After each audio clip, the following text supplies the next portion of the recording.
Hello everyone, स्वागत है आप सभी का एसएससी जीडी के प्रीवियस ईयर पेपर डिस्कशन में। दोस्तों इसमें मैंने 5 क्वेश्चंस लिए हैं, तो स्टार्ट करते हैं। दोस्तों देखते हैं पहला क्वेश्चन क्या है। उन संख्याओं का गुणनफल ज्ञात कीजिए जिसके महत्तम समापवर्तक एचसीएफ और लघुत्तम समापवर्तक एलसीएम क्रमशः 8 और 40 हैं। ठीक है दोस्तों, इसमें हम एलसीएम और एचसीएफ का कॉन्सेप्ट यूज करेंगे। क्या होता है, पहली संख्या गुणे दूसरी संख्या बराबर क्या होता है दोस्तों, एलसीएम इंटू एचसीएफ। ठीक है, इसको अप्लाई कर देंगे और हमारा आंसर आ जाएगा। दोस्तों क्या पूछा है, उन दो संख्याओं का गुणनफल। तो पहली संख्या दूसरी संख्या इनका गुणनफल पूछा है। तो एलसीएम क्या दिया हो दोस्तों, 40, और एचसीएफ कितना दिया हो दोस्तों, 8। ठीक है, तो दोस्तों हमारा कितना हो जाएगा, 8 चौको 32 यानी 320। ठीक है, तो दोस्तों उन संख्या का गुणनफल क्या हो जाएगा, 320, और यही हमारा आंसर हो जाएगा। ठीक है, अगला क्वेश्चन देखते हैं। एक डीलर अपने माल पर क्रय मूल्य से 15% अधिक अंकित करता है। ठीक है, फिर उस पर 20% की छूट देता है, उसका हानि प्रतिशत क्या होगा। ठीक है दोस्तों, मान लेते हैं हम कि उसका क्रय मूल्य कितना रहा होगा, सीपी मान लेते हैं 100 था। ठीक है, 100 से उसने क्या किया दोस्तों, 15% अधिक अंकित किया। ठीक है, तो उसका एमपी यानी मार्केट प्राइस कितना हो जाएगा, 15% अधिक अंकित किया तो कितना हो जाएगा, 115। ठीक है, अब क्या किया उसने दोस्तों, 20% की छूट दे दी। ठीक है, तो 20% की छूट देगा दोस्तों। अगर 20% ऐसे लिखा हुआ है तो 20% की छूट देगा तो कितना बचेगा दोस्तों, उसका 80/100। ठीक है, क्योंकि परसेंट में क्या होता है 100, तो अगर 20% की छूट देगा तो कितना बचेगा, 80/100। ठीक है, तो यहाँ लिख देंगे हम 80/100। ठीक है, इसको सॉल्व कर लेंगे। 2 से काट देंगे तो 4, 2 से काट देंगे तो 5। ठीक है, 5 से काटेंगे दोस्तों तो कितना आएगा, 23 पंचे 115, 23 हो जाएगा। ठीक है दोस्तों, 23 में 4 का गुणा करेंगे कितना आएगा, 92। ठीक है दोस्तों, उसका क्रय मूल्य कितना था, 100 रुपए। ठीक है, और विक्रय मूल्य एसपी कितना हो गया दोस्तों, 92। तो उसको कितने रुपए की हानि हो गई या परसेंट की हानि हो गई, तो 100 में से 92 कम कर देंगे। 100 माइनस 92 तो क्या हो जाएगा दोस्तों, 8%। ठीक है, तो उसे 8% की हानि हो गई और आंसर हमारा 8% सही होगा। ठीक है, अगला क्वेश्चन देखते हैं। संख्या 350 में 20% की वृद्धि की जाती है और फिर 25% की कमी की जाती है। ठीक है, इस प्रकार बनने वाली नई संख्या ज्ञात कीजिए।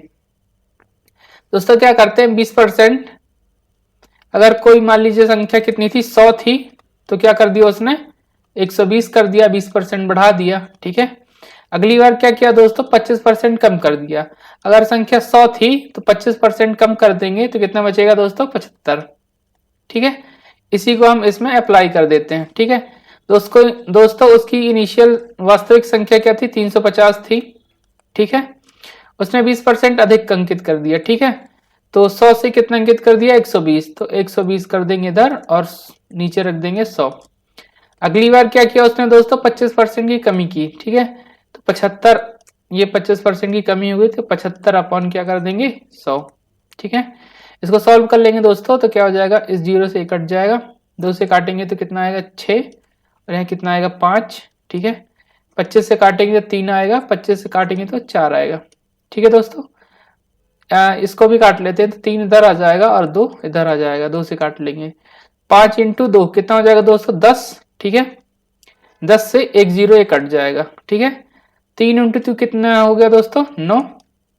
35 इंटू 9 कितना हो जाएगा दोस्तों, 35 इंटू 10 कितना होता है, 350। 350 में 35 कम कर देंगे तो कितना आ जाएगा दोस्तों, 315।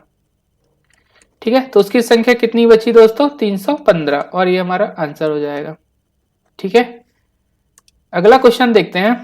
10 वस्तुओं का औसत मूल्य 89 है, यदि एक वस्तु का अंकित मूल्य 35 है, शेष 9 वस्तुओं का औसत मूल्य रुपए में ज्ञात कीजिए। ठीक है दोस्तों, 10 वस्तुओं का औसत मूल्य 89 है, तो उसका योगफल कितना हुआ होगा, निकालते हैं। 10 वस्तुओं का औसत मूल्य अगर 89 है तो उसका योगफल कितना होगा दोस्तों, 10 इंटू 89। ठीक है, तो कितना रहा होगा, 890 रुपए। ठीक है, एक वस्तु का मूल्य कितना है दोस्तों, 35। ठीक है, एक का कितना है दोस्तों, 35, तो 35 कम कर देंगे तो कितना बचेगा हमारा, 9 वस्तुओं का मूल्य बचेगा। ठीक है, तो 35 कम कर देंगे तो 5 बचेगा दोस्तों, और 8 में से 3 गई, यहाँ 8 बचेगा। ठीक है, नहीं यहाँ 8 नहीं बचेगा, यहाँ कितना बचेगा, 5 और 5 और 8। ठीक है दोस्तों, ये 9 वस्तुओं का मूल्य है। ठीक है, तो हम 9 वस्तुओं का औसत निकाल लेंगे, तो औसत बराबर क्या हो जाएगा दोस्तों, 855 में 9 का भाग दे देंगे। ठीक है, कितना आएगा दोस्तों, 9 नाम 81, बचेगा 4, 9 पना 45, तो कितना बचेगा दोस्तों, 95। तो शेष 9 वस्तुओं का औसत मूल्य क्या आ जाएगा दोस्तों, 95, और ये हमारा आंसर हो जाएगा। ठीक है, 95। अगला क्वेश्चन देखते हैं। ए और बी एक काम अलग अलग क्रमशः 10 दिन और 15 दिन में पूरा कर सकते हैं। ठीक है, बी अकेले 3 दिन कार्य करता है, फिर वह कार्य छोड़ देता है। ठीक है, ये शेष कार्य कितने दिनों में पूरा करेगा। टाइम एंड वर्क का क्वेश्चन है दोस्तों, सॉल्व करते हैं। ए कितने दिनों में कर सकता है, 10 दिनों में, और बी कितने दिनों में कर सकता है दोस्तों, 15 दिनों में। ठीक है, सबसे पहले क्या करते हैं दोस्तों, टोटल वर्क निकाल लेते हैं। टोटल वर्क क्या होता है दोस्तों, एलसीएम ऑफ डेज। ठीक है, तो 10 और 15 का एलसीएम कितना हो जाएगा दोस्तों, 30। ठीक है, तो टोटल वर्क कितना हो गया दोस्तों, 30 ही हो गया हमारा, यहां लिख देता हूं। इसके बाद क्या निकालना पड़ता है दोस्तों हमको, एफिशिएंसी यानी क्षमता। तो एफिशिएंसी बराबर क्या होता है दोस्तों, एलसीएम, एलसीएम कह सकते हैं, टोटल वर्क कह सकते हैं, टोटल वर्क अपॉन डेज। ठीक है, तो टोटल वर्क अगर मैं एक ही एफिशिएंसी निकालूं तो क्या हो जाएगी, टोटल वर्क 30 अपॉन 10, तो एक ही एफिशिएंसी क्या हो जाएगी, 3, तो 3 में यहां लिख देता हूं। इसी प्रकार बी की एफिशिएंसी क्या हो जाएगी दोस्तों, 30 अपॉन 15, तो कितनी हो जाएगी, 2। ठीक है, 2 यहां लिख देता हूं। ठीक है, अब क्या हुआ दोस्तों, बी ने अकेले 3 दिन काम किया। ठीक है, तो बी का 3 दिन का कितना काम हो जाएगा दोस्तों, बी अकेले 3 दिन काम करता है, कितनी कैपेसिटी के साथ, 2 कैपेसिटी के साथ। ठीक है, तो कितने दिनों तक कितना काम कंप्लीट कर लिया उसने, 6 कर लिया। ठीक है, अब क्या करता है, वो छोड़कर चला जाता है, तो शेष काम कितना बचा दोस्तों, 30 में से 6 कम कर देंगे। ठीक है, कितना बचेगा हमारे पास, 24 बचेगा। अब ये शेष काम किसने किया दोस्तों, ए ने किया है। ठीक है, किस कैपेसिटी से, 3 से, तो ये कितने दिनों में कर लेगा दोस्तों, 24 में 3 का भाग दे देंगे, तो कितना आ जाएगा दोस्तों, 3 24 8। ठीक है, तो ए ने शेष काम कितने दिनों में कर लिया दोस्तों, 8 दिनों में। ठीक है, आगे देखते हैं।